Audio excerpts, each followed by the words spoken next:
SCP-173, the Sculpture. SCP-173 is a strange living statue with bizarre markings that kills all living things on sight, moving towards its victims at a speed of several feet in one blink of an eye and snapping their necks with its irresistible strength and lethal precision. It's about 2 meters tall. In addition, it's completely invincible. It also periodically produces feces and blood under the ground of its containment cell, which must be cleared up from time to time.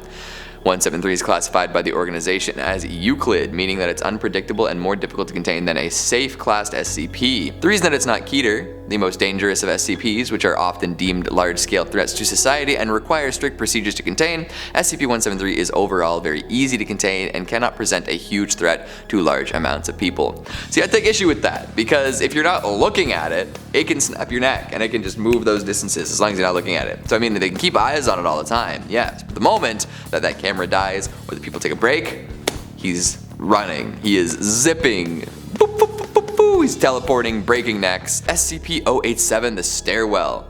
SCP-087 is located on the campus of Redacted. Classic. The doorway leading to SCP-087 is constructed of reinforced steel with an electro-release lock mechanism. It has been disguised to resemble a janitorial closet consistent with the design of the building. The lock mechanism on the doorknob will not release unless some volts are applied in conjunction with the counterclockwise rotation of the key. The inside of the door is lined with 6 centimeters of industrial foam padding. Boy, we're really getting into the door here, guys. We need to know about the face at the bottom of the stairs. Those who begin to walk down claim to hear a voice believed to be that of a young girl pleading for help at the bottom. Naturally, they rush to her aid, only to find that the stairs don't seem to have a bottom, traveling down endlessly with the voice not getting any closer even as you go down for miles. Most that go down are unlucky enough to encounter him. A being dubbed SCP-087-1, he appears to be a male face lacking nostrils, pupils, or a mouth. Some escape to the surface, but others vanish. Yeah, man, I feel like we spent a lot of time on the door and not a lot on that face that floats around down there. People who see this face too are like forever at like a heightened sense of anxiety, even if they do escape. Like they get out, but they feel like they can never ever shake it. Just terrifying down there, isn't it? SCP-106, the Old Man. 106 is a creature resembling an elderly, partially decayed human male with permanent insidious smile and hollow eyes smeared in black gunk. Malevolent and predatory in nature, the Old Man has the ability to walk directly through walls, disappear through floors, and hang from ceilings, and the slime that coats his body is a universal decomposer. Anything it touches will rust, rot, and crack, but his scariest ability is the fact that he has control over a pocket dimension, which he can enter or leave as he pleases. He has control over space and time in that dimension, and his favorite activity is dragging any human he can get his gooey hands on into the dimension for games of chase, where he will hunt down and capture victims so it can torture them to death, all for fun. See? Phenomenal, got all the good stuff in there, but you forgot about the femur breaker, right? Where they literally have to keep him contained, because after he eats somebody or plays games, then he takes a little break, right? So to keep him contained and from going outside and grabbing whoever, they break people's femurs and leave them in empty rooms so that they scream in pain and wallow in their own inability to do anything about it, and then he's attracted to that kind of thing. So the joke, I guess, is that the SCP Foundation has a machine specifically designed that you put somebody's femur in it and it breaks it so that this guy comes down and decays them in his pocket dimension. How fun. Hello everybody and welcome back to Top 10 Central Dark, your place for all things horror. I'm your host Keegan Hughes, and these are the top 10 SCPs that can end the world. Gotta love these online fictional pieces of beautiful paranormal activity. Let's see what's up. SCP-049, the Plague Doctor. At first glance, he looks like a man dressed in typical Plague Doctor attire with a black hooded robe and a silvery ceramic mask with a long bird-like nose. Eesh. But it's been since found out that this attire is an extension of his body being fused permanently and organically into his flesh. 049 is intent on ridding the world of the disease, which it has yet to elaborate on, and he selectively chooses to operate on patients. Isn't it pestilence? Isn't he against pestilence? His touch is fatal, and when he has a cadaver to work on, he cuts them open and begins to tinker around inside of them with a strange set of medical tools and serums. After sewing them up, patients will reanimate, but they aren't the same. Lacking any higher brain functions, they shamble about until they find another human being, wherein they go completely nuts and tear their target apart. 049 is smart enough to speak, but usually chooses not to, and when he does, he rarely deviates from the subject of curing the pestilence. There we go, there's the pestilence we need.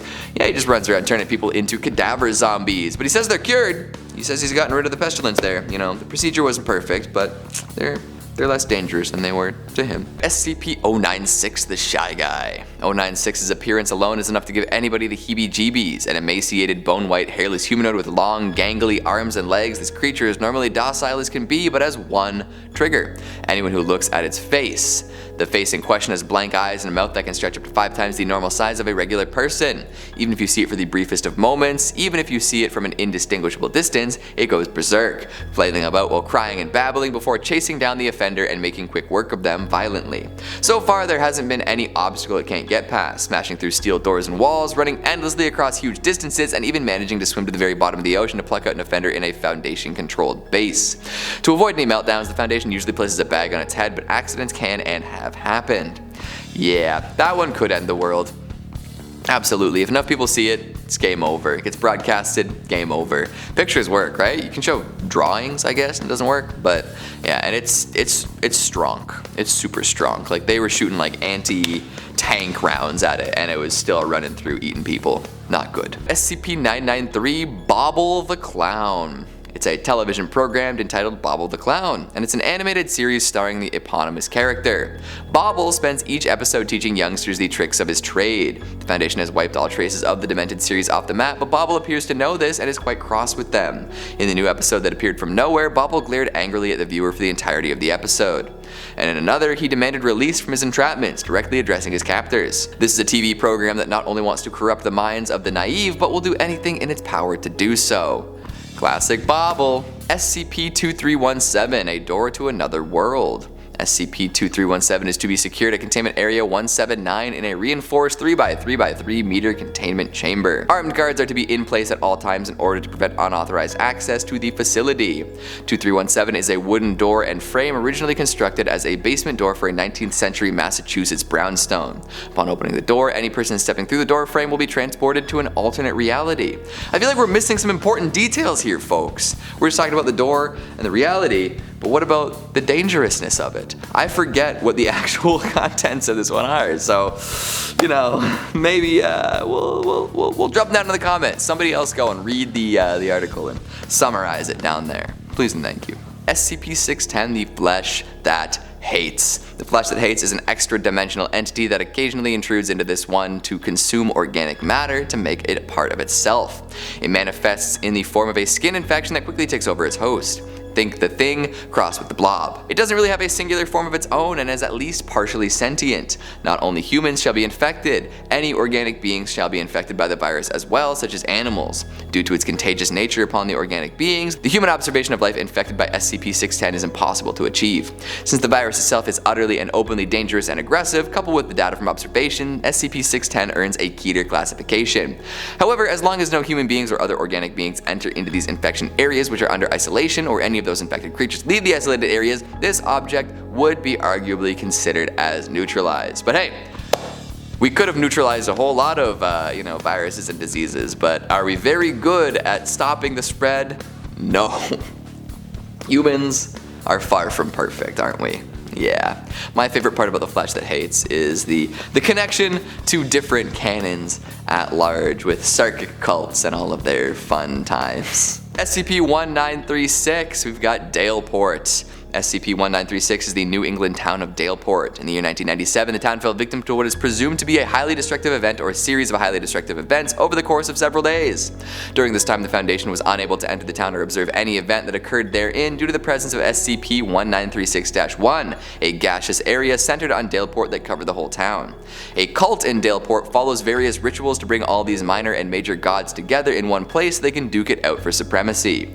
These entities, many of which are inimical to human life, are meant to kill each other off, thereby reducing their numbers, which has the added benefit of making the multiverse safer for sentient life. Unfortunately, human beings get caught in the crossfire. Some of the entities attack each other or humans, some are there to just be observers, but at least one of the beings involved had no agenda to fight and made some effort at protecting the citizens of Daleport by opening a portal to lead them to safety. This is just like a big Lovecraftian eldritch god fight in the town of Daleport, making everyone go insane. It's actually a really good read, so go in. Like, that's like the most like high level description that we've given here. Like, just go read the whole thing. It's really cool. SCP-432, the Cabinet Maze / Class Safe.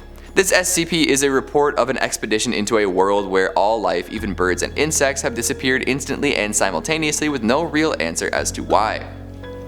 Our world's SCP receives a call for help from another world accessed through an underground tunnel. Upon arrival, our expedition finds a dead world and a report from a more recently deceased human who claims he's the reason that his world is dead, and that the current finders of this report cannot now go back home lest the same thing happened to their world. His theory is that the SCP from this now dead world was lured to yet another world by an entity seeking to escape a world it had already destroyed. After his expedition, he comes back to his home world but unknowingly carries this entity with him. This newly empty world is the one discovered by our SCP, and now that they've discovered it, it would be best not only for them to remain in this dead world, but to destroy the tunnel home so that the portal can never be accessed again. Wow. And that is all the time we have for today, folks. Hopefully you enjoyed some of these SCPs. Make sure you check out the wiki and other SCP content. It's always very fun to do a deep dive and support the creators. Thanks for watching, and we'll see you next time.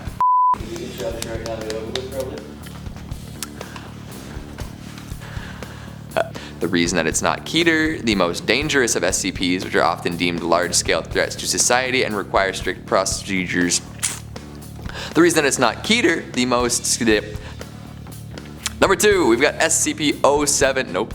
Coming in number 2, most go down or encounter him? Interesting. He has control over space and time in that dimension, and his favorite activity is dragging any human he can get his gooey hands on into the armed guards that replace it.